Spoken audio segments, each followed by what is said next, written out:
ओम श्री कृष्णाय नमः। ओम साई नाथाय नमः।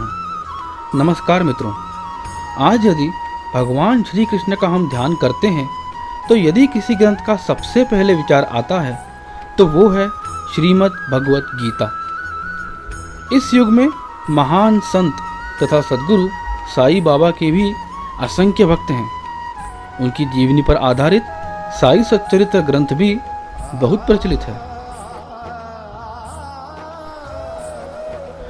आप में से काफ़ी लोगों ने गीता पढ़ी भी होगी और बहुतों ने तो शायद कई बार पढ़ी होगी। यहाँ मैं आप सबके समक्ष भागवत गीता व श्री साई सच्चरित्र का एक अनोखा संगम प्रस्तुत करने की कोशिश कर रहा हूँ। मुझे आशा है कि आप सभी को ये पसंद आएगा और मेरा उद्देश्य केवल इतना ही है कि आप सबके जीवन में इन दोनों ग्रंथों के अध्ययन से बहुत सारा प्रकाश तथा प्रगति हो। तो चलिए मैं इस प्रस्तावना को यहाँ समाप्त करता हूँ तथा भगवान श्री कृष्ण व समर्थ साईनाथ के आशीर्वाद से और उनकी प्रेरणा से जो भी मैं समझ पाया हूँ वह आप सबके समक्ष रखता हूँ।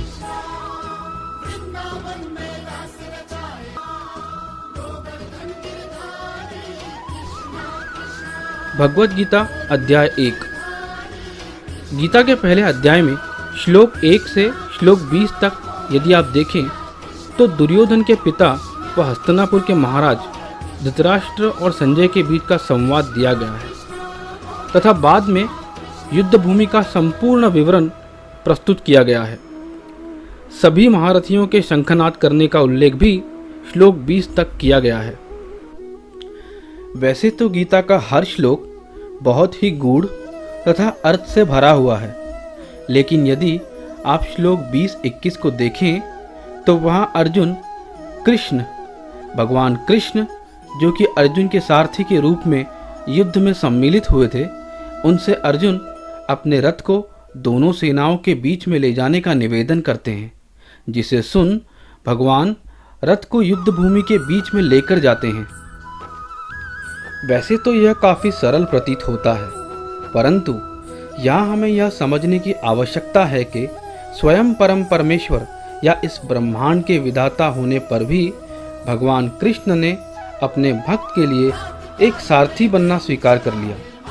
यह हमें इस बात का बोध कराता है कि यदि हम सच्चे हृदय से भगवान की भक्ति करें तथा उनकी शरण में जाएं, तो समय आने पर भगवान स्वयं भक्तों की सेवा करने चले आते हैं और उसमें ही उन्हें परम आनंद की प्राप्ति होती है।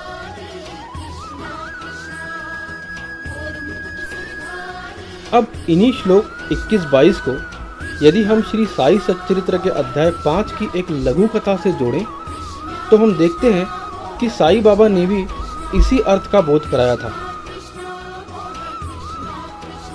जौहर अली नामक एक व्यक्ति कुछ समय के लिए शिरडी में आया था, जो खुद को संत तथा बाबा का गुरु मानता था, जबकि यह केवल उसका एक अहंकार था और कुछ नहीं।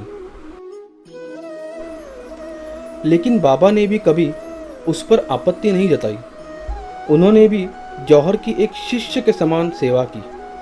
कुछ समय बाद बाबा के भक्तों ने जौहर को शिरडी से निकाल दिया और फिर कई वर्षों बाद जब वो शिरडी वापस आया तब उसका ये भ्रम कि वह गुरु तथा बाबा शिष्य हैं पूरी तरह से टूट चुका था। उसने बाबा के चरण स्पर्श कर उनकी पूजा व वंदना की। तब बाबा की ख्याति काफ़ी प्रचलित हो चुकी थी और शिरडी तीर्थस्थल बन चुका था। गीता तथा साई सच्चरित्र के इन दो संगमों से हमें यह बोध मिलता है कि हमेशा भगवान की भक्ति व सेवा करते रहें। उनके लिए दुष्टात्मा व पुण्यात्मा में कोई भेद नहीं होता। जैसी भक्ति या सेवा आप उनकी करेंगे, उसी प्रकार की गति आपको अंत में प्राप्त होगी। जिस रूप में आप उनकी उपासना करेंगे, उसी रूप में वह आपके समक्ष उपस्थित होंगे। श्लोक 25। श्लोक 25 में भगवान अर्जुन को पार्थ कहकर संबोधित करते हैं। अर्जुन अर्थात देवी कुंती व महाराज पांडु के पुत्र। उनको यहाँ पार्थ इसलिए कहा गया है क्योंकि देवी कुंती का एक नाम प्रथा भी था। उस समय पुत्र को प्रेम से माता के नामों से पुकारा जाना काफी सामान्य था। श्लोक 26 से श्लोक 36। अब मैं आपके समक्ष श्लोक 26 से श्लोक 36 तक का सार प्रस्तुत करने जा रहा हूं। युद्ध भूमि के बीच में जब अर्जुन शत्रु की सेनाओं और महारथियों का आकलन करते हैं, वे देखते हैं कि युद्ध भूमि तो उनके बंधुओं, गुरुजनों, पितामह और प्रियजनों से भरी हुई है। मैं इनका वध किस प्रकार कर सकता हूँ? अचानक अर्जुन का पूरा शरीर कांप उठता है, उनका मुख सूख जाता है। अचानक उनका हृदय करुणा व दया से ओतप्रोत हो जाता है। भगवान के सच्चे भक्त या अनुयायी के मन में इस प्रकार के विचार आना स्वाभाविक है। वो सोचते हैं कि युद्ध से केवल शोक और दुख के अलावा कुछ नहीं मिलेगा। इन सभी विचारों के मध्य में अर्जुन को अपने क्षत्रिय धर्म का विस्मरण होते जा रहा था। अर्जुन सोचते हैं कि इस प्रकार अपने पूज्य जनों व अपने अनुजों के वध से कोई लाभ नहीं होगा। अब उन्हें ऐसा लगने लगता है कि इन सब विभूतियों का वध करना उनके लिए संभव नहीं है, और वे चाहते हैं कि अगर वध करना ही है तो भगवान कृष्ण स्वयं ही इन सब का वध कर दें। यह सब केवल अर्जुन के उनके परिजनों के प्रति भौतिक करुणा के कारण हो रहा था, जबकि वे सभी लोग अपराधी व अधर्मी थे जिन्हें दंड देना आवश्यक था। यह केवल अर्जुन के संतपन का द्योतक था जो इस प्रकार के विचार उन्हें विचलित कर रहे थे। भगवान राम ने भी उनकी पत्नी देवी सीता का हरण करने वाले रावण व उस अपराध में सम्मिलित सभी पापियों को दंड दिया था, परंतु यहाँ अर्जुन के समक्ष सभी पापी उनके संबंधी थे, इसीलिए वे विचलित हो उठे थे। यह था गीता के श्लोक 26 से श्लोक 36 तक का संक्षिप्त सार। साई सच्चरित्र के अध्याय 22 में समर्थ साई बाबा ने किस प्रकार अपने भक्तों की सर्प और बिच्छू जैसे विषैले प्राणियों से रक्षण किया था, उसका उल्लेख है। इस अध्याय में यह भी देखने को मिला है कि कई बार सर्पों से भयभीत होकर लोगों ने उनकी हत्या कर दी थी। अध्याय के अंत में एक भक्त साई बाबा के समक्ष यह प्रश्न रखते हैं कि क्या इस प्रकार किसी प्राणी की निर्घृण हत्या करना उचित है? तब बाबा ने कहा था कि हमें सभी से समान प्रेम रखना चाहिए, सभी के प्रति दया व करुणा की भावना होनी चाहिए। किसकी मृत्यु होनी है या किसकी नहीं, इसका निर्णय ईश्वर का होता है। संसार का हर जीव मात्र ईश्वर के अधीन कार्य करता है। उनकी इच्छा के बिना कोई किसी को हानि नहीं पहुंचा सकता। ईश्वर ही सबके सच्चे रक्षक हैं। गीता के श्लोक 26 से 36 व साई सच्चरित्र के अध्याय 22 से हमें यह समझ में आता है कि सभी प्राणियों व समस्त जीवों के प्रति प्रेम, दया व करुणा का भाव होना चाहिए,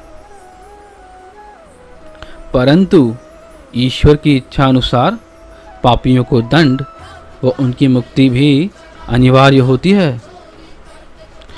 प्रेम, दया और करुणा के साथ ही न्याय भी आवश्यक होता है, अपितु इसका निर्णय ईश्वर पर छोड़ उनकी आज्ञा मानना ही धर्म होता है।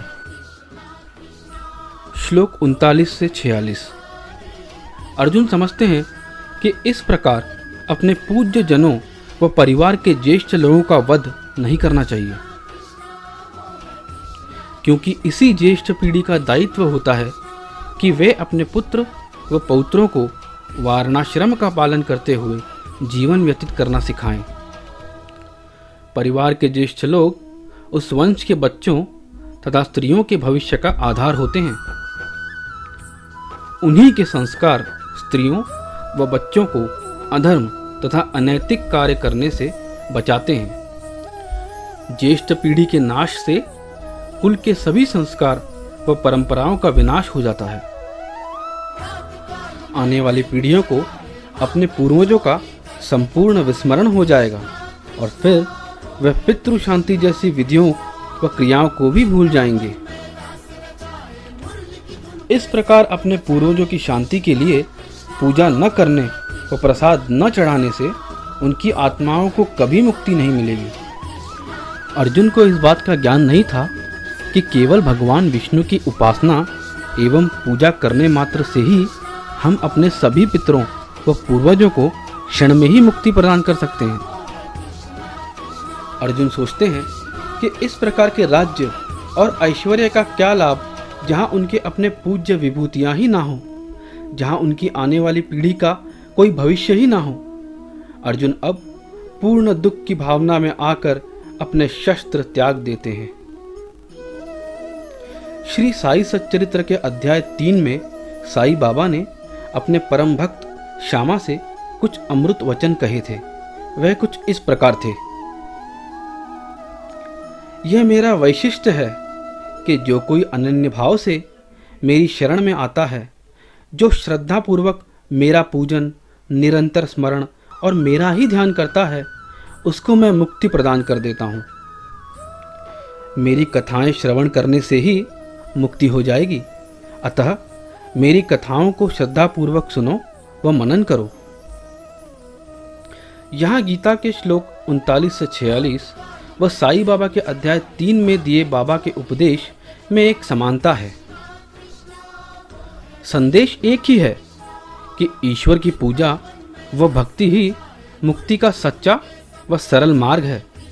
बाकी की परंपराएं तो केवल शारीरिक श्रम है।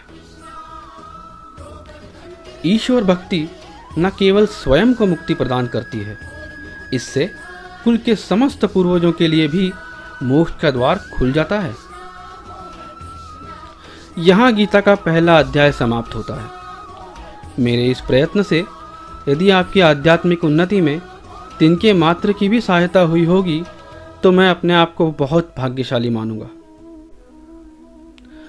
अब मैं भगवान वासुदेव व सद्गुरु साईनाथ को नमन करता हूँ और उनसे यह प्रार्थना करता हूँ कि आप सभी को स्वस्थ व सुखी रखें और मुझे जल्दी ही भगवद गीता के दूसरे अध्याय व साई सच्चरित्र का अलौकिक संगम प्रस्तुत करने की प्रेरणा दें।